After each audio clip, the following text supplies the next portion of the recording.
charismatic cricketer turned politician and former Wazir-e-Azam or the Prime Minister of Pakistan, Imran Khan is behind bars. Dozens of cases against him related to corruption, incitement of violence, abuse of authority, to leaking of official secrets.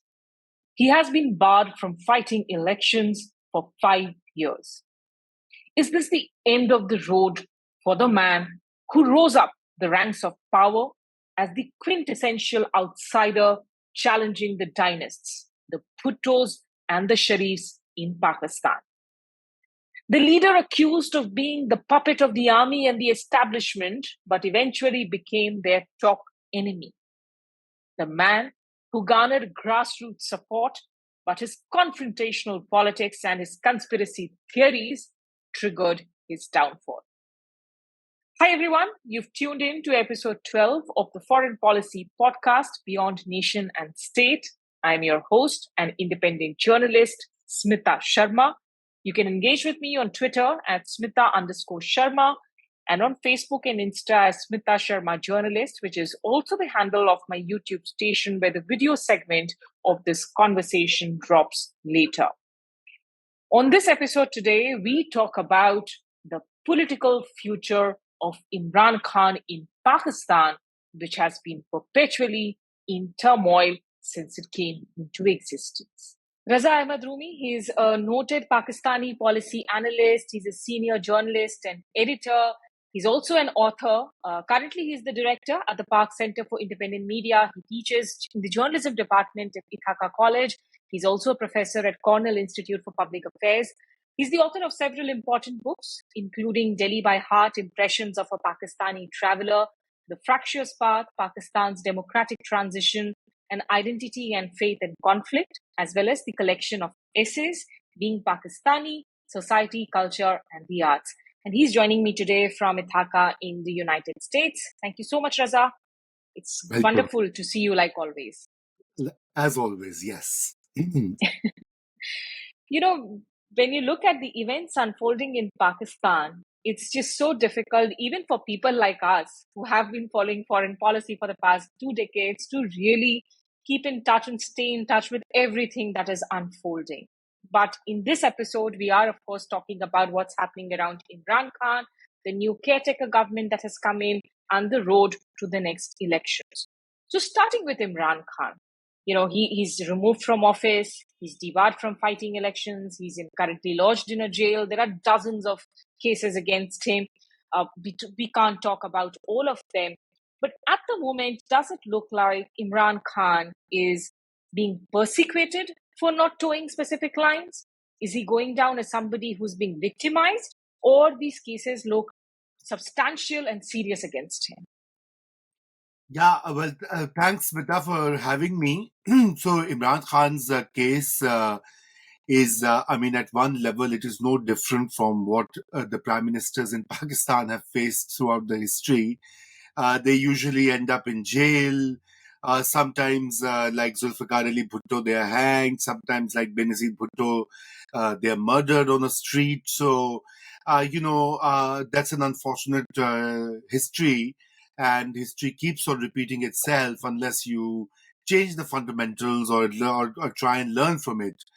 So that's one particular level of understanding what Imran Khan's plight. But the other level to understand is also, again, not too different from histories, is that Mr. Imran Khan was supported by the Pakistani military establishment for years and years, and then brought into power through their intervention, and then at some point they fell out. Again, a familiar story in Pakistani history. Yes. And now they're at loggerheads, and they're at loggerheads in a very serious and direct way, and therefore it is the military establishment which once again has found partners and supporters from the political class to take on their political rival. And so it's a constellation of all these forces which is now keeping Imran Khan out of the electoral arena. And also there are more than 100 cases have been filed against him in the past 17 months or so. And what the case that he is disqualified in and is in jail pertains to selling state gifts that he received as the prime minister and not declaring. So it's not the selling is not that much of a crime, but not declaring that before the election commission. So it's a technicality that he has omitted. Obviously, this is how you have to find things. But then there are other serious cases pending, which are under sort of scrutiny by the courts. And they are likely to either keep him out of the electoral politics or even keep him in jail for quite some time. So it is looking like a post Imran Khan political landscape. But obviously, when you do this, you create further instability, as we have seen in the past when Nawaz Sharif underwent the same fate, and other prime ministers and politicians have gone. So, Imran Khan's party is popular. Imran Khan has a large support base, and his supporters are very active on social media, particularly those who are overseas. Millions of Pakistanis, like millions of Indians, work overseas, live in other countries. And they are now sort of pushing an agenda for Imran Khan's release, for him to get a fair treatment by the courts, etc. So, in the short term, perhaps the establishment will manage things, but I guess in the longer term, sooner than later, they will have to bring back Imran in the political arena because it's going to erode the legitimacy of any election or any new political, transformation that occurs in Pakistan. You've touched on a lot of issues that I do want to talk about a little bit more in detail. So starting with the first point, of course, let's rewind a little bit. And you did mention that Imran Khan did face those allegations where he was looked upon as the blue-eyed boy of the establishment. And that's how he became the puppet of the establishment when he was mounted. Basically the establishment helped him win the last elections. But Imran Khan didn't really reach the top overnight. He's worked hard in politics. Yeah. Let's give him that credit. He's also worked on the streets. He's worked at the grassroots level. He's fought it out. So what was the trigger point or what was the turning point in this change in dynamics between him and the establishment, really? So that's a very good point. I think let me respond to your first part of your question. I think you're absolutely right. He has been in politics for more than 2 decades now. I mean, where he really did great and struggled and did grassroots work was for philanthropic work. So he set up a big cancer hospital in the name of his mother, which is a successful case of a celebrity trying to do good in society. And that's where he gets a lot of his legitimacy and the image he has. And then he set up a university. He's been part of other projects as well. With politics, he was never succeeding or never going ahead because of his inflexible sort of understanding of politics. He wanted to do a solo flight. He said everyone else is a crook or a corrupt politician, and he's never going to make alliances until he realized somewhere a decade ago that that was not the way to get into power. So he started making compromises. Compromises, and the ISI in 2011, 2012, 2013 onwards was helping him out. In 2014, they helped him do a big dharna in Islamabad where he brought the government to a standstill, and they were finding politicians from other parties to join him, and so that his party got the electables. As you know, the electables in both India and Pakistan are what create your government because you need numbers in the parliament. So in a way, he also started compromising on his lofty principles. He started with this purist understanding of politics, and then gradually he became more and more pragmatic. And today, after his fallout with the military, a lot of these turncoats have left him. More than 100 MPs have left. All those who had joined him, thinking that he's the new blue-eyed boy of the establishment, as you put it. They have been leaving him. But what he did, unfortunately could not do during his political career, especially in the last decade, is to build his party structures at the grassroots levels. You need cadres, you need activists, you need district level party organization. And that's why, the establishment found it very easy to dismantle his party after in recent months. But coming to the point, the main question that you posed, which is about Imran Khan's sort of legitimate right to politics. Of course, I mean, I totally agree with you there that he is a politician, he's popular. Many Pakistanis, whether, I mean, I personally have a lot of issues with his politics and his style of governance, etc. But we have to respect people's choices, and in a democracy, whosoever they want to vote, they should have a full right to do so. But the trigger, the turning point, so when Imran Khan came into power for first 2 years in 2018, 2019, things were hunky-dory. Even 2020, COVID came, and, the military helped him out with managing COVID. And, Pakistan was a fairly successful case in the sense that, they put into protocols and they helped the poor, the business, etc. But somewhere in 2021, things started to fall apart. I think there were two or three drivers mainly. I've written a long piece on this as well. I mean, the first driver was his economic management, which the military thought that he was not doing a great job. Now, the military had great hopes in him. They thought he's so popular overseas, and which he is even now. They thought that the overseas Pakistanis will send lots of dollars to Pakistan, because remember, this is a post-Afghanistan Pakistan where US aid and Western aid has stopped. So it's a dollar-starved country now. And so they thought that Imran will bring these billions of dollars. So that did not really happen. Secondly, his own, there were various changes in finance ministers, and Imran Khan was not really trained. I mean, now maybe if he comes back to power, he will have a better idea of governance. But at that time, him and his cabinet were giving this look of amateur, managers of the economy and the country. And the second one, of course, had to do with foreign policy, which is your area, Smita. So Imran Khan's obviously, he's a populist, just like Trump or Erdogan. So I will not include Mr. Modi, though generally I do on the domestic policy, because Mr. Modi is very astute when it comes to foreign relations. Apna banana aata hai bahar. So he doesn't err there. Domestic jo bhi hota hai.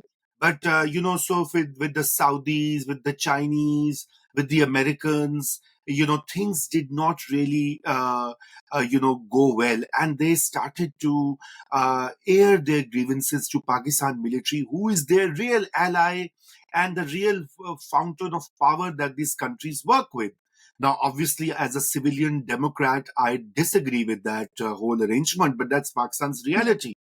For 70 years, the military has been calling the shots. It sets the foreign policy. So Imran Khan knew that. So the Saudis were not happy. The Chinese were not. So that was this. And, the Pakistan's military cannot annoy these important allies, especially the Chinese and the Saudis, because of its dependence on these countries. And then he came the appointment of the DGISI. So the DGISI and Imran Khan were really close. General Faiz Hamid, who was part of the, project Imran Khan's installation into power. And the former army chief, General Bajwa, wanted him to leave. And that is where they fought or disagreed. And that is where the real crisis started brewing. This was October of 2021. Finally, the army chief managed to remove the DGISI. Imran Khan was dragging his feet, but the seeds of discord had been laid. And when the opposition saw this split, they said, oh, excellent. This is the time to strike. The army and Imran are on a different page at loggerheads. So now it is our turn to turn to the military and become their best buddies or good boys and girls. And we shall now remove him from power with the assistance of the military. So that is when the vote of no confidence was planned early early 2022, and in April, Imran was out of power. Right. I mean, politics in Pakistan definitely makes for very, very strange bedfellows, more Yes, stranger than anywhere else for yes. sure.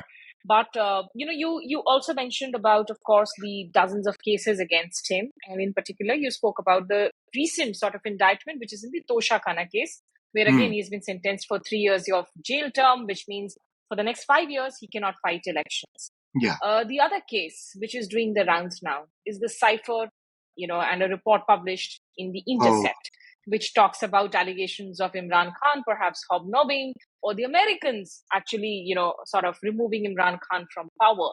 How do you see this particular case taking a toll on Imran Khan's political career? so this case now, once again, so I mentioned foreign policy, and I knew you would come to that, so I held myself back. But see, once again, what happened was that once the vote of no confidence was planned, Imran Khan, in a public rally, announced that the United States of America is trying to remove him from power because he has an independent foreign policy. You remember that Imran Khan visited Moscow, Hmm. and by Yes. sheer coincidence, the day Russia invaded Ukraine, or started the Yes. war. Now, that was obviously something which became a bit of an embarrassment. And just like India, Pakistan was under immense pressure by the US to side with Ukraine and condemn Russia and become part of the international efforts to isolate Russia. And Pakistan was not doing it, keeping a sort of neutral stance in this battle. So Imran Khan took that opportunity, and remember, this is again a play from the playbook of Pakistani politics. There was a time when Pakistani politics were determined by three vectors: Allah, army, and America. So Hmm. for decades. And Zulfikar Ali Bhutto, another populist prime minister, of course, of the left leaning populist, he also blamed the Americans for trying to oust him from power in 1977 and 78. And in his speeches, he also mentioned Henry Kissinger as wanting his blood because he had developed Pakistan's atomic program. So Imran Khan said that Americans are doing this, and he mentioned the cipher, which was a record of meeting of the Pakistani ambassador with a kind of mid-level mid-level official of the State Department in Washington Hmm. D.C., Donald Lu. And in that particular conversation, which has now an alleged copy has been leaked and published by an American independent outlet. Um, so basically, in short, that regurgitated America's position. Hey, why are you not siding with us on Ukraine? And we don't appreciate that. And the fact of the matter is that we are now waiting for what happens to the vote of no confidence, and we will see how Pak-US relations will proceed. Because if Imran Khan changes, then their relationship might improve. Otherwise, it's going to be a challenging one. Now, this is somewhat undiplomatic. I totally agree. And I think Imran Khan had a point, his party has a point. But whether it amounts to hatching a conspiracy with the military is of course, an exaggeration. It's a political twist, to say the least. And Hmm. obviously, the ambassador reported that that was his job, and he said, let's issue a demarche. So in early March, this cipher was received, and in late March, the demarche was sent to America with a strong note that you can't talk about another sovereign country in this manner. So, but then over the months, Imran Khan changed his position on that. So first he blamed squarely America, wanting to oust him. That brought him a lot of public applause and sympathy. Hey, our independent hero, our populist nationalist leader is being, Hmm. targeted by world superpower. And then later on, he said, no, it was not the Americans, but General Bajwa who was after him. And General Bajwa conspired and told the Americans that Imran Khan has to be removed. And that's how they got involved. Then I think there was a third iteration later last September or October in 2022, where he said, well, I want to move forward, and it was not the Americans, and because by then he was out of power, he was in thick soup. So now his party is seeking U.S. intervention. They want U.S. to condemn what is happening. They want State Department to issue a. In fact, his party supporters have asked for sanctions and have asked to cut off Pakistan's economic assistance. Again, unprecedented by a mainstream political party. The smaller groups, like the Baloch separatists in Pakistan or the other sort of angry political groups had been saying similar things or writing similar stuff, But for a mainstream large political party to ask for sanctions against the country is somewhat unprecedented, and that has obviously angered the establishment further. So now this cipher case, and then Imran also admitted in an interview that he had a copy of the cipher which he has lost. Now, as you know, cipher is technically a secret document, though, between us, Smita, I'm just sick of these colonial laws, sedition and Secrets Act. I mean, this is all British imperial legacy that we have. But the outgoing parliament has even strengthened that official Secrets Act further. And now Imran Khan's second in command, former Foreign Minister Shah Mahmood Qureshi, has been arrested. In that case, Imran Khan has also been booked in a case on cipher, and apparently, as I'm hearing yesterday, I found out that his next arrest has already been implemented in this case. So this is a case which is being saying that official secrets have been violated, and Pakistan's foreign relations have been impacted. So yes, it has been cooked up as a serious case by the country's establishment. In short. Okay, for those of our audiences who are listening in when this episode drops, when Raza refers to yesterday, that would be 20th of August, Sunday. But, Raza, so keeping in mind all that is happening with the graft cases, the Official Secrets Act now in play, the cipher, would you really feel that Imran Khan, you did mention that, of course, eventually they will have to bring him back into the political fold to give some sort of a legitimacy. But in the immediate run, in the next elections, whenever it happens, does it look impossible for Imran Khan to be out and about and be able to participate in those elections? I think it is not something that I'm very happy about, because free and fair election requires all players to have the right to contest election and recourse to the public, vote to public vote. But it seems that Imran Khan will not be allowed to campaign or even participate in the coming election. And the election is now due. It is due in 90 days, but there's a whole debate on delimitation and using the census data. So there may be a delay of further 2 to 3 months. So it is now expected that in February or March 2024, the election will be held. And so in the next 6 months, it looks very unlikely that the establishment is going to change its position.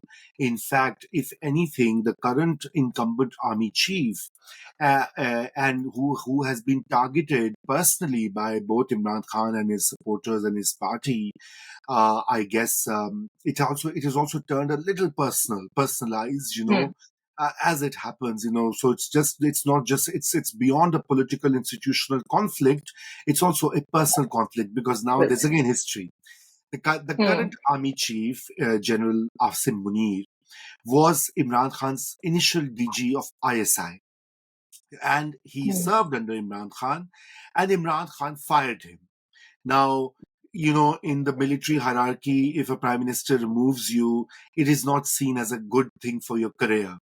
And why did he fire him? Of course, there are multiple theories. One widely circulated and accepted theory is that the current army chief, when he was the DGISI, he complained to Imran Khan, gave him information that his wife and her associates were indulging in misconduct and financial misconduct in the Punjab province, where allegedly Imran Khan's wife handpicked a chief minister of her choice and installed him. And remember, Punjab is not like Indian Punjabi. This is the largest province of Pakistan. It is Pakistan's seat of power, with the military, bureaucracy, the industry largely located in this province, a very powerful center in Pakistan. And so when he complained this, Imran Khan got angry and he told General Bajwa, I don't want this general. Now that's one theory. The other theory, which Imran Khan supporters says, it had nothing to do with this particular angle. It had to do something to do with Iran, or the differences between the ISI chief and Imran Khan on the Iran policy or something like that. The details are a bit murky. I fail to understand what was the difference, because the state policies have been the same through the years. So now that is also a personal kind of an issue. So Imran Khan has been, before he went to jail, he was also while he was attacking the current army chief, blaming him for attack on his life, blaming him for, crackdown on his party, etc. He was also saying, I will not fire him if I come to power. I will not touch him, So he was making this contradictory, blowing hot and cold. But of course, the army chief is the chief. He's the boss in Pakistan, whether we like it or not. And of course, a lot of us think that the army needs to go back to the barracks and they need to obey the constitution.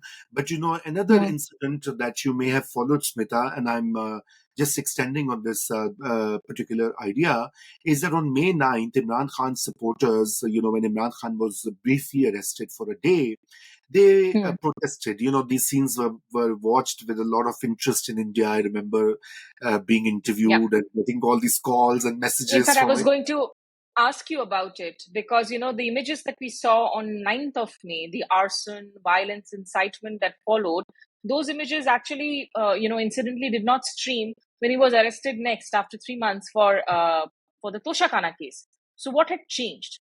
Has the ground support changed, or has there been enough pressure that has been applied on his supporters to stay quiet? What changed that tens of thousands of supporters did not come out this time around? So you see, Smita, exactly. So what happened on May 9th was that the supporters, again, they were not like in huge numbers. It was not like the Arab Spring or Tahrir Square or Anna Hazare's anti-corruption sit-ins, It was a couple of thousand people in Lahore, or a couple of thousand people in Peshawar, a few hundreds in Karachi and Islamabad who protested, but they chose the military installations as their place of protest. They did not choose a public square, a public park, a civilian institution, but they went to Lahore Corps Commander's house, they went to the GHQ gate, they went to the Corps, tried to go to other military installations. They desecrated some of the statues of martyrs, especially Karnal. The war memorial also. War memorial, etc. Now, obviously, these were very strategic places of protest, and the military claims that this was pre-planned. Obviously, only an independent inquiry can determine what was happening. But following the May 9th, 10th violence against the army, because the Lahore Corps Commander's house was burnt down, so the army started a big crackdown, and the then government, led by Shehbaz Sharif and his coalition, totally supported them, and they picked up thousands of PTI supporters. There are still many of them are in jail. The numbers are very hard to determine, but I can safely say 4,000 to 5,000 people are still in jail. And the problem is, from a human rights perspective, many of them have not been told what is the charge, or, some trials have started, others have not. And then the parliament also passed a resolution that the trials of these people will be held in the military courts. And so that deterred Imran Khan's supporters. That was a very sort of Machiavellian move by the establishment, so that next time when they arrest Imran Khan, there would be no such violence or protests. And now what is happening is that we haven't really seen any kind of protest except 15, 20 people here or there. Most of the protest is coming from overseas, from the diaspora. Within Pakistan, it's not there. And because there is this whole, unfortunately, an environment, a climate of fear and reprisal, because if a lot of these people feel if they go out to protest, they'll be picked up by the police or the rangers or the military or the ISI and kept in detention. So now the problem is that, one cannot really support this. One has to, and so it's a very tricky balance in Pakistani media spaces, when I'm invited to speak or when I host my own thing, because you have to speak up for these people, these young people who have been wrongfully arrested and detained, because I mean, not all of them were doing violence. Maybe 15, 20 were, so by all means prosecute them, but the others should be released. You cannot just detain them. It's been more than 90 days now. So that is now that factor, and Imran being in jail is now adding to the sympathy that Imran enjoys. You see, so in a way, as always, these high-handed tactics are backfiring, because his supporters are becoming even more hardened in their support for Imran Khan, and others on the fence are also saying, "Dekho na, bahut bura hua." So we must, But yeah. do you think this is translating into electoral support, Raza? I mean, on the one hand, we are talking about the overseas Pakistanis, among whom Imran Khan still seems to be popular. But I don't know if this is a voice which is mostly armchair and on social media, or are they actually sending the dollars at least to make sure that Pakistan Tehreek-e-Insaaf, the political party, survives?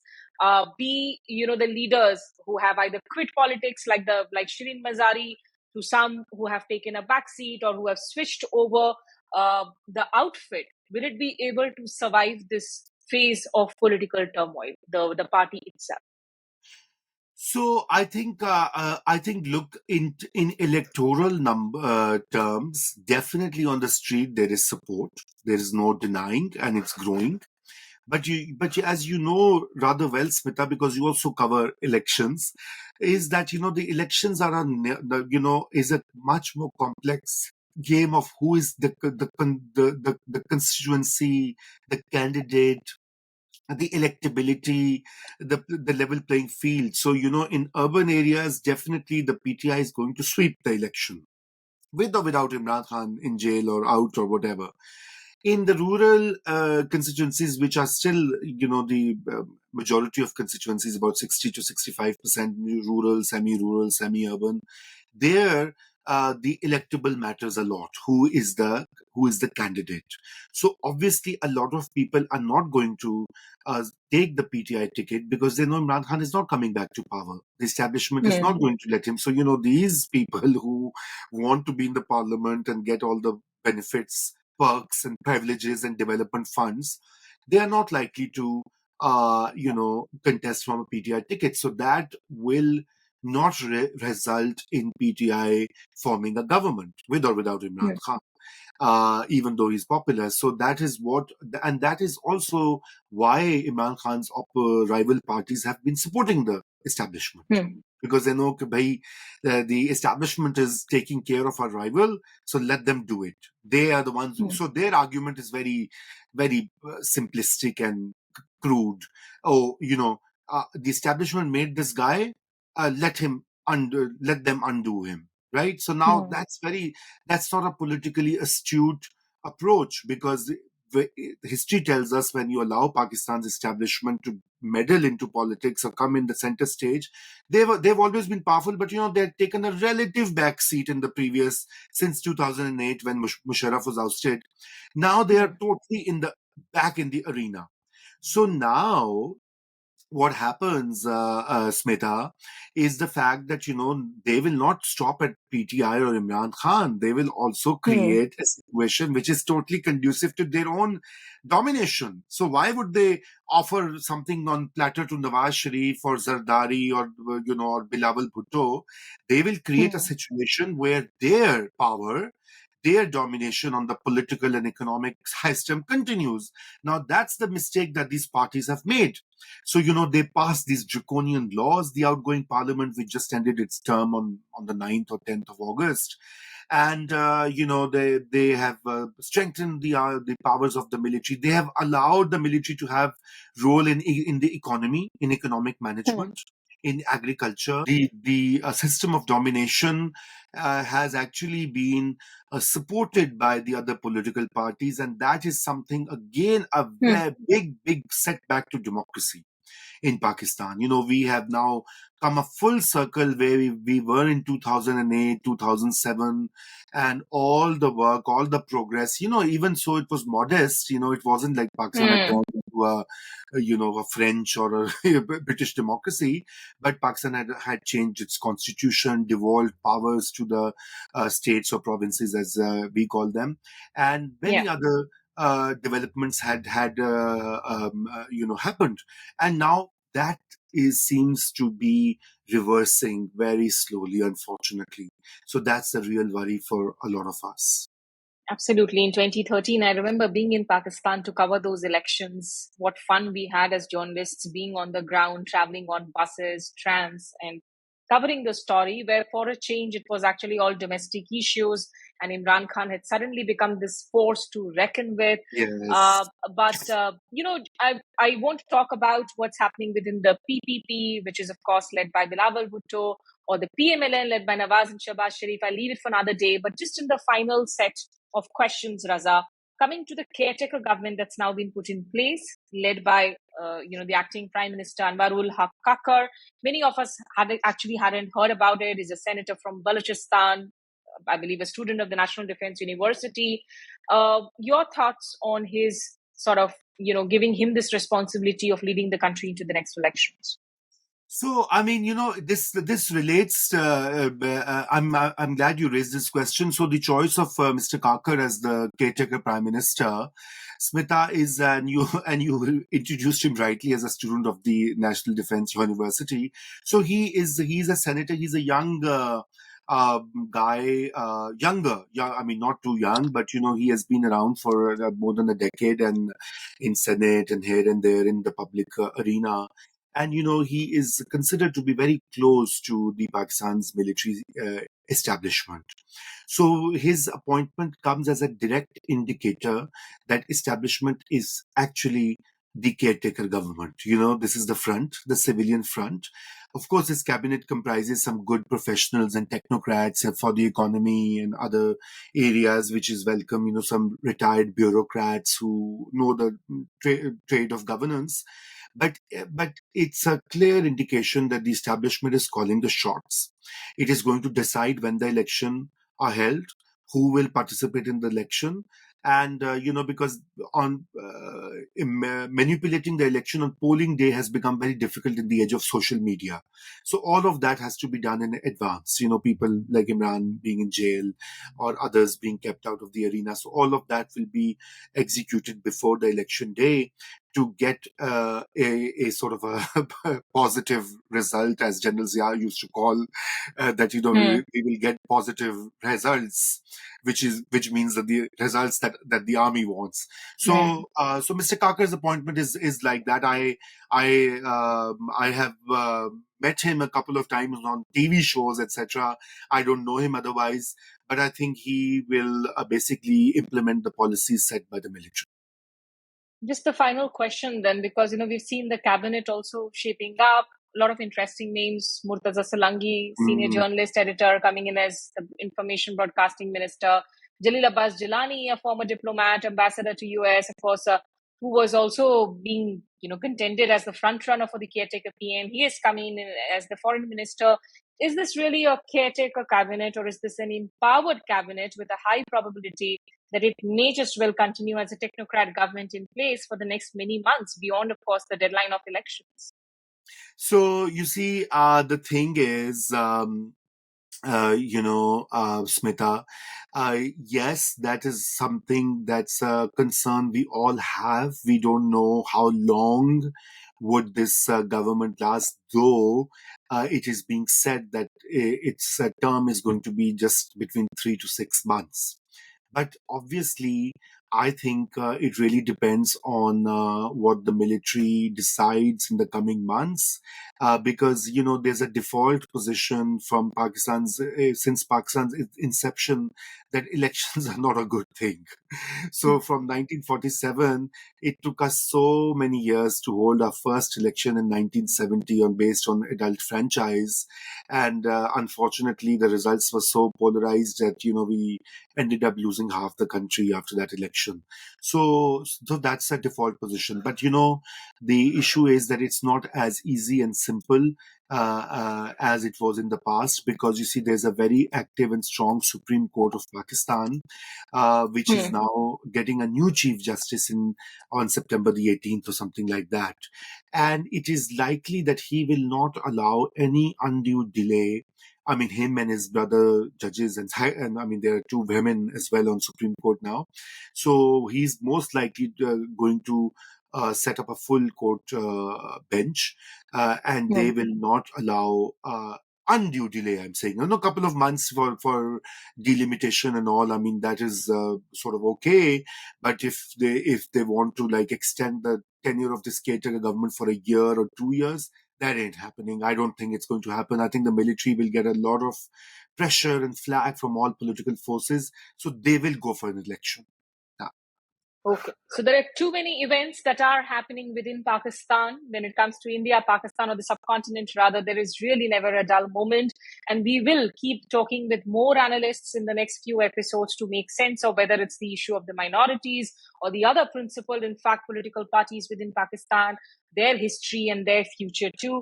But for now, many thanks, Raza Rumi. Appreciate you joining us. Enlightening, like always, to hear you. Thank you so much. Thank you so much for this opportunity.